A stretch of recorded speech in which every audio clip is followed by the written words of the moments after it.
Everybody got their drinks and their chips and dips. That's cool.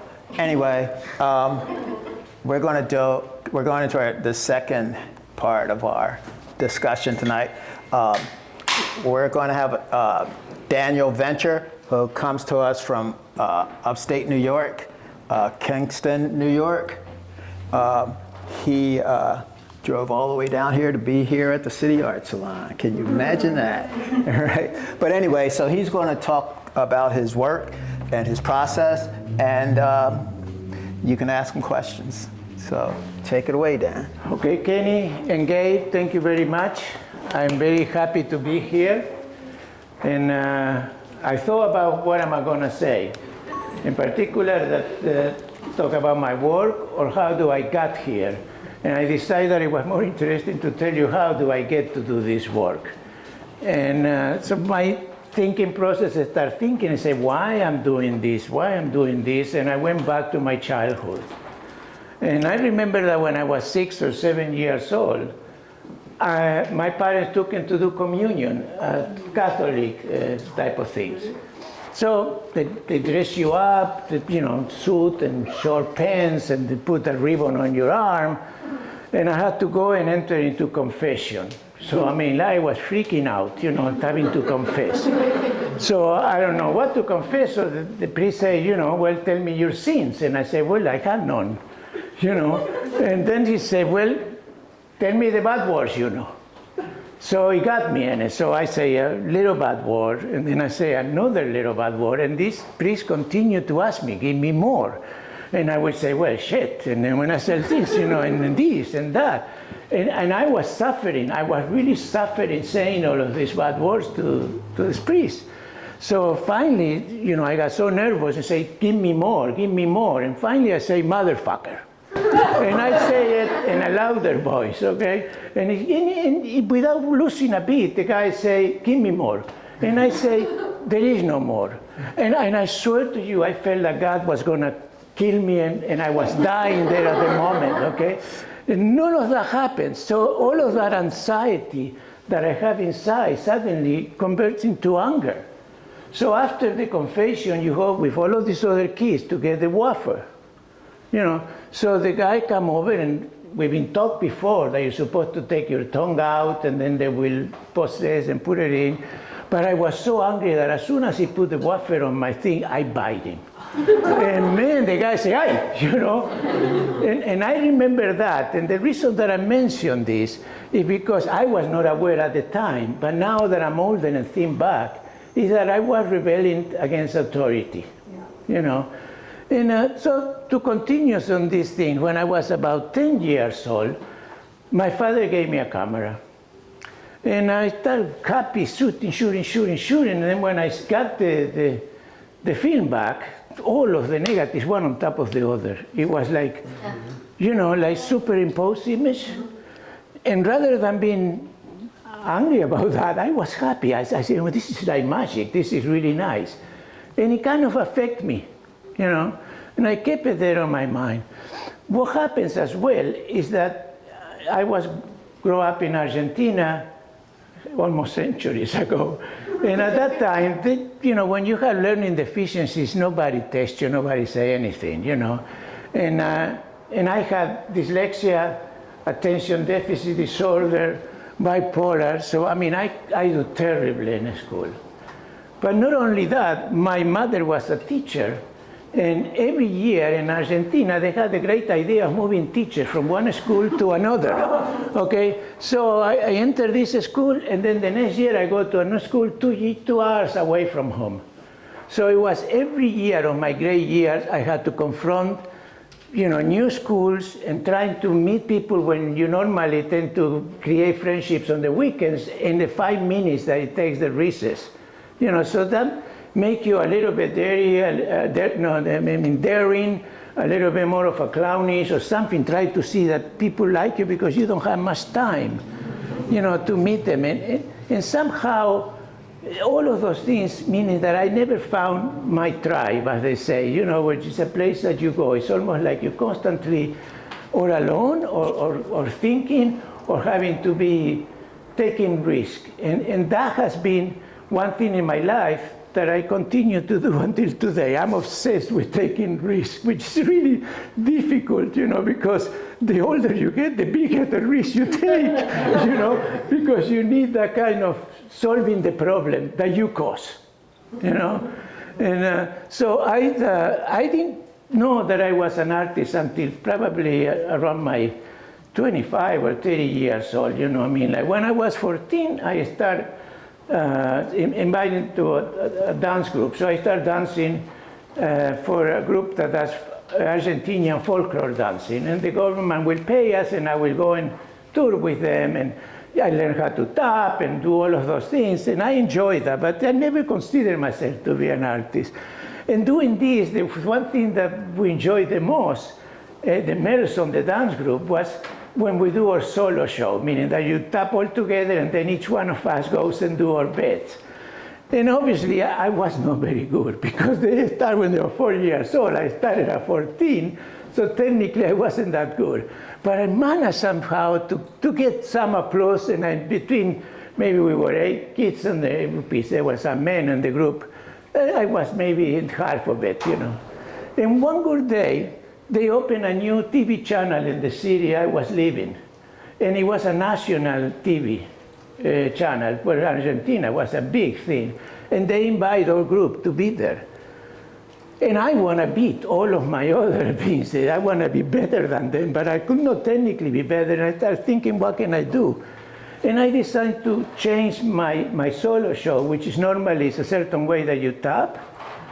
And I created a scene, meaning that you are taming a horse. So I start very slowly, like touching the horse and then jumping in it, and then the horse will start jumping, and I will be tapping and jumping and kicking it. And what happens that I create a sensation. It was like, and it was in a theater with 3,500 people. I killed them, And so in my mind, now that I'm older, I'm thinking that even though I wasn't aware there, that make a change in my life too. That sometimes you can do something crazy, something daring, and come out ahead and do well.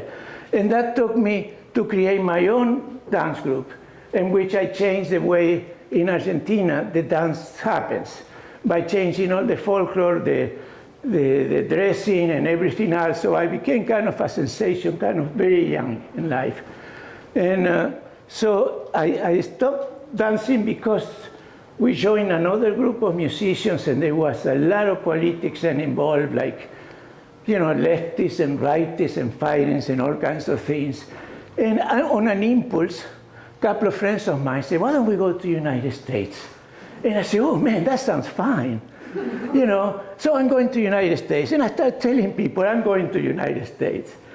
And I even came out in the newspaper that I was going to the United States, So suddenly I go to get a visa, and of course I put my suit, my tie, I look really good. And my 2 friends went with jeans. So they gave me the visa, and they don't give it to them. So now I got to decide. One thing is when you go out on an adventure with 2 other people backing you up. Another thing is when you have to do it on your own. And I tell you, honestly, I was so scared. But I was more scared to tell the people I told them I was coming and give them an excuse. So I ended up coming to the United States, which it was almost to go from a black and white movie to a beautiful color cinemascope, amazing, because it was a change, that the time was all hippies and jewelry and all kinds of things. I mean, actually, the sex was great. I swear to you, I love it, And so then I suddenly get another impulse. I want to be a painter. Now, I never painted in my fucking life, okay?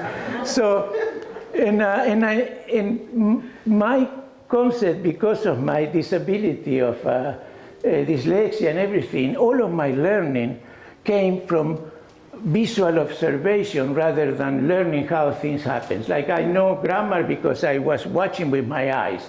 But when I went to try to learn English, I realized I did not know what a substantive was or an adjective. So I could not learn by going to school.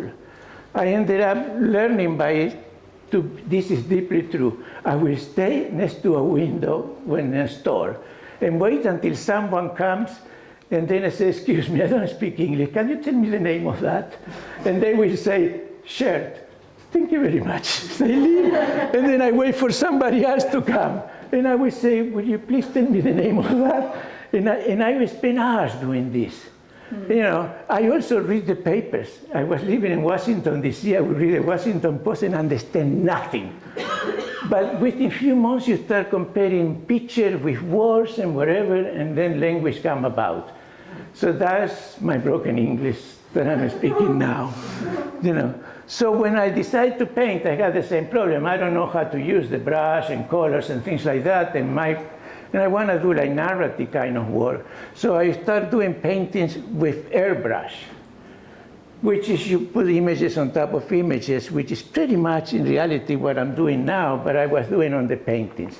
And the big difference was that it was all consciously done. Like I will first draw everything and do it and then transport it into the painting. And I was in Manhattan, a gallery got me, I started selling work, but I disliked the idea of having to go to all of these parties where they push you, go and meet people, meet people, meet people.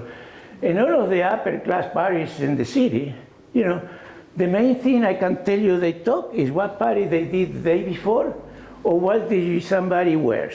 You can have a meaningful conversation. And when they come to your studio, you feel like a grocery clerk. Move it, move it, move it, move it. So I kind of disliked that aspect, and I wasn't that happy about my work, and I started using more photography. And on that one, I do the same work I do here, but I do it inside the camera. I will shoot an image and keep the memory of that image until I find another image that goes with that one, which is some kind of, I don't know, like hitting yourself with a whip on your back, you know, because sometimes it takes me 2-3 days or a week to find another image that goes with that, you know. It was easier if I go to a museum because I can go and see a painting that I like, I shoot, and I find another one, and I marry them, and I will love that, you know, I get a third painting, basically, you know. This is digital work, which was another difference in me. And I like to work pretty much without giving a conscious effort to it. I get in, maybe I have a cocktail, or maybe I get stoned, and I start working on it. And I start looking at my archive of photographs, and I have thousands, and I say, oh, gee, that one talks to me. I like an schizophrenic, you know, I feel like they're talking to me. I say, I want to be in it. I say, okay.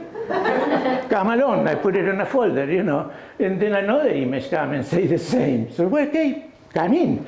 Then I say, well, what kind of background I give you? And I find some of my old paintings or something like that, and I bring them in. And then I mix them, all automatic without really thinking much. And normally, my unconscious works really well. The thing comes almost perfect. My conscious self then start working and changing a little bit of lighting, a little bit of color, and give it, they say, a little touch, but not much. And that is how I create. And I pretty much believe that your inner self is much more intelligent than your conscious self.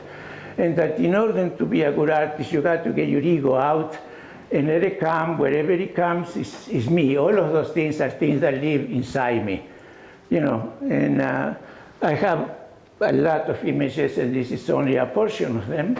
And I hope you like them. So that's my talk to you. Thank you, Dan. We appreciate it. Thank you. Any questions? Questions? Questions? Who are your models?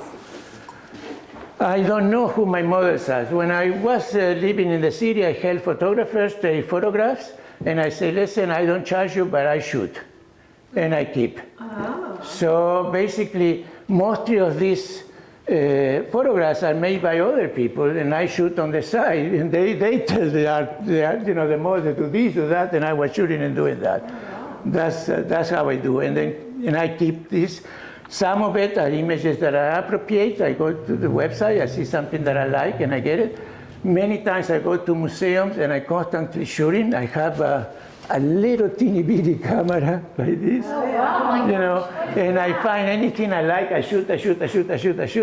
Then I put it on my archive, and I have probably 40,000 images for me to Oh, choose. show that. I want to see that. What is that? That is so That cool. is it's called a GoPro.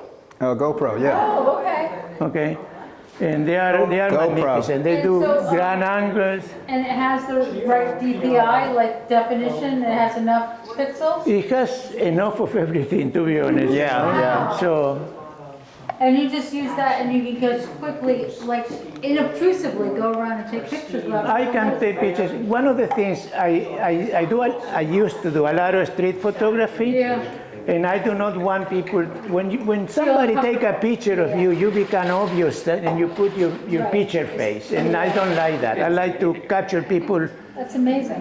you know, where they are and shoot like that way. And it really what is amazing that sometimes I see couples of people coming in and I'm shooting from here. I don't even put it on my eye. This is my eye. I shoot like this. And then when I actually see them, some of their eyes go to my hand. So their unconscious knows that I'm shooting, but their conscious are not aware of that. Really cool. You know, that's really what happens. It's really funny. You know, yes. You have a very strong, sensitive connection with the female body. Your observation goes beyond eroticism. It's very sensitive. That is strictly art. You know, it goes beyond, you know, someone else that may not necessarily have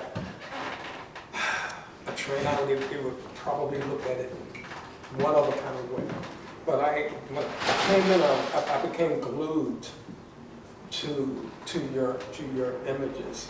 And when I read this, it stated that you were involved or that you choreography. Yes. So that was kind of a clue to me in terms of how you look at the human body. Now, before I realized that it was a dude that shot these images, I said, only a woman could see the clarity and the sensitivity of the female figure in its essence. It's really funny that you say that. I'll tell you why. I'm going to relate another story that is really funny. And my wife will kill me for this. But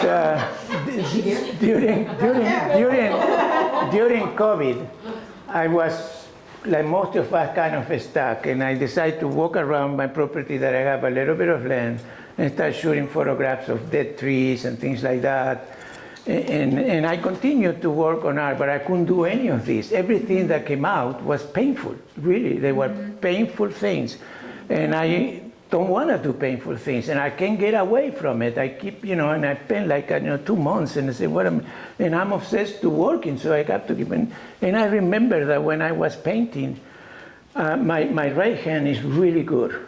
I can, do anything I can. And when I found very easy to paint with one hand, my painting became kind of like, not what I want. So I paint with my left hand, which it totally changed the way you do your work, because your left hand is weaker in sense and things like that. So I remember a conversation I had with, in a table with some, I don't know, maybe strangers or whatever, and somebody was kind of speaking in a derogatory manner against gay people, like that you are a choice to become gay or whatever, And out of the blue, I come and say, listen, do you have tits? I told the guy, And it all looks like this, because I had tits too. What are they good for, And then I start thinking, all of my life I've been shooting from the male perspective, as a male. If you see my older work, you're gonna see a lot of more dicks and all kinds of things that they're not this. And I trying to think how a woman will create. And in order to do that, you have to do something mostly like a method acting does. How can you become your female inside? And I start, thinking on that base and slowly becoming more a costume. I stopped biting my nails, for example, because that's not very female at all, or weird things like this, put more cream on my body. But then I start having all of those images that I think they are more female-made image than male. Interesting. That's really cool. From Buenos Aires or some other part of Argentina? That's a big country. I'm from the city La Plata, near Buenos Aires. It's it's a university city, a lot of universities there. It was designed by a pupil of L'Enfant, who designed Washington, D.C. And so there is all squares and circles and things like that. And so that's the city of my birth. You know. Questions, no more? Thank you, Dan. We all appreciate it.